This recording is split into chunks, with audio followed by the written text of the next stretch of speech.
আসসালামু আলাইকুম ওয়াৰাহমাতুল্লাহি ওয়াবাৰাকাতুহ। ৰমজান মাহ হৈছে ৰহমত, মাগফিৰাত আৰু জাহান্নামৰ পৰা মুক্তিৰ মাহ।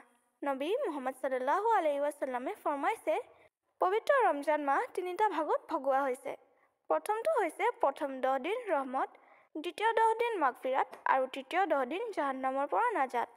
ৰমজান মাহত আমল নকৰা মানুহৰ ওপৰত নবী মুহাম্মদ সাল্লাল্লাহু আলাইহি ওয়াসাল্লাম আৰু হযৰত জিব্ৰাইল আলাইহিছ সালামে বদদুৱা দিয়ে। হযৰত কাব বিন উজৰা ৰাদিয়াল্লাহু তাআলা আনহুৰ পৰা বৰ্ণিত আছে যে এদিন নবী মুহাম্মদ সাল্লাল্লাহু আলাইহি ওয়াসাল্লামে আমাক মিম্বৰৰ ওচৰলৈ আহিবলৈ হুকুম কৰিলে। আমি মিম্বৰৰ ওচৰলৈ আহিলোঁ। নবী মুহাম্মদ সাল্লাল্লাহু আলাইহি ওয়াসাল্লামে মিম্বৰৰ ওপৰত উঠিব ধৰিলে আৰু মিম্বৰৰ প্ৰথম স্তৰত ভৰি দি আমিন বুলি ক'লে। আকৌ মিম্বৰৰ দ্বিতীয় স্তৰত ভৰি দি আমিন বুলি ক'লে।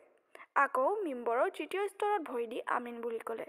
আমি সকলোৱে সুধিলোঁ, হে আল্লাহৰ ৰসুল মুহাম্মদ সাল্লাল্লাহু আলাইহি ওয়াসাল্লাম, আজি আপোনাৰ এনেকুৱা কথা শুনিলোঁ, ইয়াৰ পূৰ্বে এনেকুৱা ধৰণৰ কথা কদাপিও শুনা নাছিলোঁ।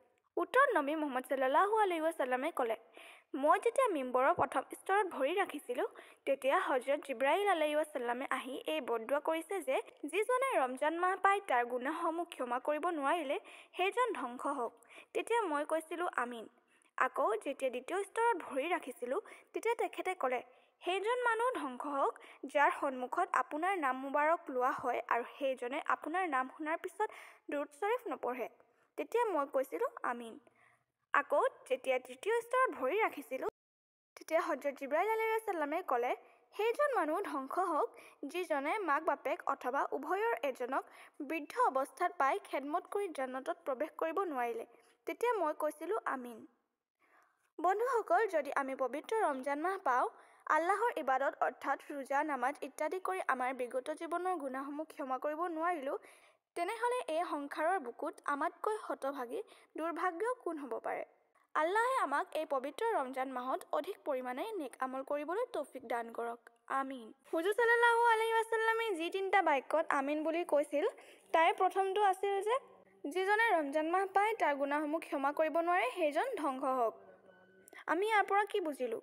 আমি ইয়াৰ পৰা এইটোৱে বুজিলোঁ যে আমি ৰমজান মাহত আমি আমাৰ গুনাহসমূহ মাফ কৰাই ল'ব লাগে। অৰ্থাৎ আমি আল্লাহৰ ওচৰত তওবা কৰিব লাগে।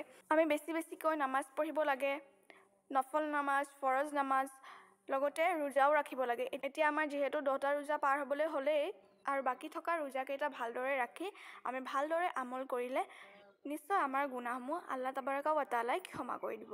যিহেতু আমি জীৱনত বহুতো গুনাহ কৰিছোঁ, জানি হওক বা নাজানিও হওক, আমি এই পবিত্ৰ ৰমজান মাহত এটোপা চকু পানী পেলাই যদি আল্লাহৰ ওচৰত দোৱা কৰোঁ, তেন্তে আল্লাহ তাবাৰকা ৱা তাআলাই নিশ্চয় ক্ষমা কৰি দিব।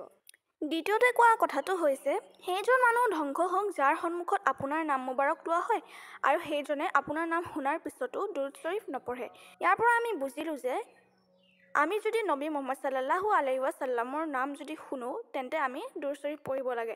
নহয়বা এইটো এটা বহুত ডাঙৰ গুনাহ হ'ব পাৰে, মানুহ ধ্বংসও হ'ব পাৰে, যিটো জিব্ৰাইল আলাইহিছ সালামে আৰু নবী মুহাম্মদ সাল্লাল্লাহু আলাইহি ওয়াসাল্লামে তেওঁলোকৰ ওপৰত বদদুৱা দিছে। সেইবাবে আমি নবী মুহাম্মদ সাল্লাল্লাহু আলাইহি ওয়াসাল্লামৰ নাম শুনাৰ লগে লগে দুৰুদ শৰীফ পঢ়িব লাগে।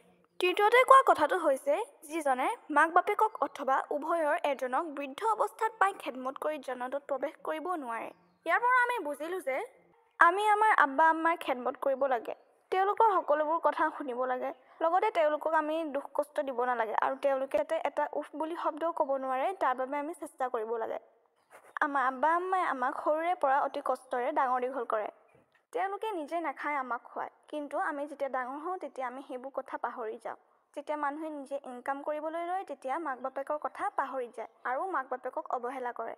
মাকৰ ভৰিৰ তলতে সন্তানৰ জন্নত। সেয়ে আমি চেষ্টা কৰিব লাগে যে আমাৰ আম্মা আব্বাই যাতে অকণো কষ্ট নাপায় আৰু মাক বাপেকৰ যদি চকুৰ পৰা এটোপালো যদি চকু পানী ওলায় সন্তানৰ কষ্টত, তেতিয়া সেই সন্তান জাহান্নামী হয়। নবী মুহাম্মদ সাল্লাল্লাহু আলাইহি ওয়াসাল্লামে আৰু জিব্ৰাইল আলাইহিছ সালামে এনেকুৱা মানুহৰ ওপৰত লানত দিছে, অৰ্থাৎ তেওঁলোকৰ ওপৰত বদদুৱা দিছে।